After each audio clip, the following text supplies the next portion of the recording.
जय भीम। सबसे पहले आज इस धरना में उपस्थित समस्त देशवासियों को और भिक्षु भिक्षुओं को और तमाम हमारे भंते और देश भर से आए हुए लोगों को सबसे पहले बुद्ध पूर्णिमा की हार्दिक मंगल कामनाएं। आप सबको पता होगा कि भीम आर्मी भारत एकता मिशन जो संगठन है, इस आंदोलन में पहले दिन से अपना महत्वपूर्ण भूमिका निभा रहा है। मुझे याद है कि जब ये धरना महाबोधि महाविहार के नजदीक वाले पार्क में जब चल रहा था और वहाँ पे 15-20 भंते जी लोग बैठ करके वहाँ पे आंदोलन को शुरुआत किए थे, तब से भीम आर्मी इस आंदोलन के साथ मजबूती के साथ खड़ी थी। और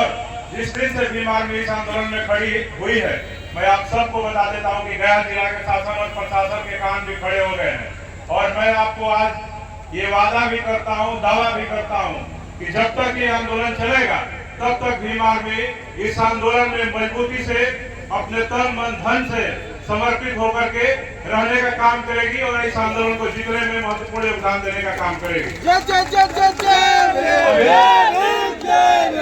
अभी हम सभी लोग पिछले 6 मई से हम सभी लोग बिहार के विभिन्न जिलों में विरासत बचाओ और भारत बचाओ पद यात्रा के नाम से एक यात्रा का भीम आर्मी के तत्वाधान में शुरुआत किए थे। और वो यात्रा मोतिहारी के केसरिया जो दुनिया का सबसे ऊंचा बौद्ध स्तूप है, वहां से शुरू हुआ था और हजारों की संख्या में हर जिले में उस यात्रा में विरासत बचाओ और भारत बचाओ पद यात्रा में हम लोग को जिस प्रकार भीम आर्मी के ऊर्जावान कार्यकर्ताओं पदाधिकारियों ने और वहाँ के जन समूह ने जिस प्रकार का समर्थन दिया, इससे सीधे प्रतीत होता था कि ये जो विरासत बचाओ भारत बचाओ पद यात्रा है, वो यात्रा धीरे धीरे बड़ी होती जा रही थी। लेकिन बीच में देश में भारत और पाकिस्तान सीमा पे तनाव को देखते हुए और देश हित में जिस प्रकार लगातार बमबारी गोलीबारी की घटनाएं हो रही थी और खबर जब तक हम लोग के पास पहुंची तो हम सब ने सोचा कि सबसे पहले देश है, जब देश बचे रहेगा तो हम लोग विरासत को भी बचा लेंगे। तो हम लोगों ने देश बचाने के लिए 10 तारीख को फैसला लिया कि हम लोग अपनी यात्रा को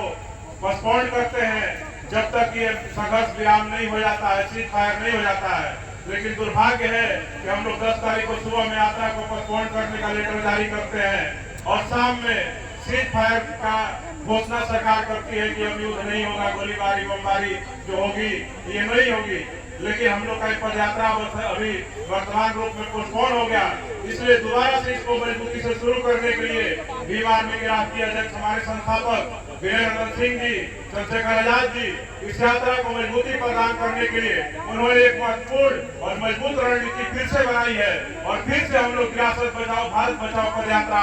एक मजबूती के साथ बिहार की राजधानी पटना से शुरू करने वाले हैं। जल्द ही आप सबके बीच में डेट बता दिया जाएगा। मैं उस पद यात्रा में हम और हमारे राष्ट्रीय अध्यक्ष जो यात्रा होगी उसमें बिहार की राजधानी पटना में वहाँ पे हजारों हजार की संख्या में हम लोग आज भी मैं घोषणा करता हूँ कि जब हमारी पद यात्रा शुरू होगी तो महाबोधि महाविहार मुक्ति आंदोलन बीटीए को रद्द कराने के लिए सबसे पहले पद यात्रा हमारी पटना पहुंच चुकी थी। मोतिहारी मुजफ्फरपुर वैशाली होते हुए तो हम लोग फिर से पटना में हजारों की संख्या में इकट्ठे होकर के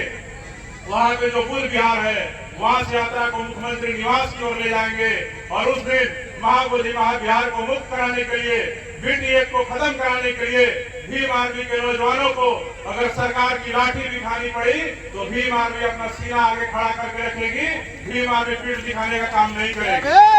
और सभी लोग उस दिन पद यात्रा के माध्यम से सरकार को बता देंगे कि भीम आर्मी का मंशा क्या है। अभी तक हम लोग शांति की बात कर रहे थे, लेकिन हमारे ऊपर अगर भारत के संविधान का रक्षा सुरक्षा कर पाने में और देश के बौद्धों के धार्मिक जो अधिकार है उसको सुरक्षित कर पाने में अगर सरकार नाकाम होती है तो मैं सरकार को चेतावनी के तौर पे कहना चाहता हूँ कि हम सब लोग संविधान को मानते हैं, बुद्ध को मानते हैं, बाबा साहब डॉक्टर अम्बेडकर को मानते हैं। इसका मतलब ये नहीं है कि हम लोग कायर और कमजोर लोग हैं। हम भीम आर्मी इतनी ताकत जरूर रखती है कि जिस दिन जरूरत पड़ी हमारे नेता और हमारे समाज ने अगर आग्रह किया तो हम दावे के साथ कहते हैं कि महाबोधि महाविहार से फर्जी बैठे हुए पंडित पुरोहितों को उखाड़ फेंकने के लिए हम भीम आर्मी के लोग सक्षम हैं और उखाड़ने का काम करेंगे। और जो नीति है अभी हम सब लोग अभी बिहार के राज्यपाल से वार्तालाप कर रहे थे। मैंने बिहार के राज्यपाल को भी कहा कि ऐसी स्थिति सरकार नहीं पैदा होने दे कि जिस प्रकार से बाबरी मस्जिद को विध्वंस करके हिंदुओं ने वहां पे कब्जा जमा लिया। तो वो तो आपने गलत किया, दूसरे धर्म की चीजों को कब्जा किया, लेकिन यहाँ तो हमारे बौद्ध धर्म की बात है, यहाँ बौद्ध धर्म की बात है। हम बौद्ध धर्म की रक्षा करने के लिए, महाबोधि महाविहार को मुक्त कराने के लिए, ब्रिटिश एक्ट को रद्द कराने के लिए हम सभी भीम आर्मी के लोग क्रांति का प्रतीक जो है, हम लोग अपने झंडा और डंडा मजबूती के साथ पहले संवैधानिक दायरे में ला करके संघर्ष कर रहे हैं, अपनी मांगों को मनवाने का प्रयास कर रहे हैं। अगर सरकार हमारी मांगों को नहीं मानती है तो मैं आपके बीच कह के जाता हूँ कि सरकार के जो लोग यहाँ पे बैठे होंगे, आईबी, एलआईओ, डीआईओ जो भी है, मैं उनको भी कह देता हूँ, सरकारी जो तंत्र है कि सरकार को आप मैसेज दे देना कि भीम आर्मी इस मामले पे बहुत बड़ी तैयारी करके चल रही है। और जिस दिन ये भारत बचाओ विरासत बचाओ पदयात्रा बोध गया पहुंचेगी तो मैं गया जिला प्रशासन को कह देता हूं कि आपके प्रशासन के लोग कम पड़ जाएंगे और यहाँ पे भीम आर्मी की उस यात्रा में हजारों हजार की संख्या में पूरे देश भर के लोग पहुंचेंगे। और उस दिन भीम आर्मी संस्थापक चंद्रशेखर आजाद भी उस दिन पहुंचेंगे। आज ही उनको आना था, लेकिन देश के सीमा के तनाव को देख करके चंद्रशेखर आजाद जी के कार्यक्रम को रद्द कर दिया गया। लेकिन मैं आप सबके बीच ये कह करके अपनी बात खत्म करता हूँ कि जल्द फिर हम लौटेंगे बोध गया और अपनी विरासत बचाने के लिए, भारत बचाने के लिए, अपनी संस्कृति बचाने के लिए, विश्व धरोहर को बचाने के लिए भीम आर्मी सरकार से मुकाबला करने को तैयार है। सरकार अपने लाठी डंडे गोली बंदूक तैयार कर ले, भीम आर्मी का एक एक नौजवान अपना सीना मजबूत करके आएगा और इस लड़ाई को हम लोग मजबूती से जीतने का काम करेंगे। बहुत बहुत धन्यवाद। नमो बुद्धाय। जय भीम।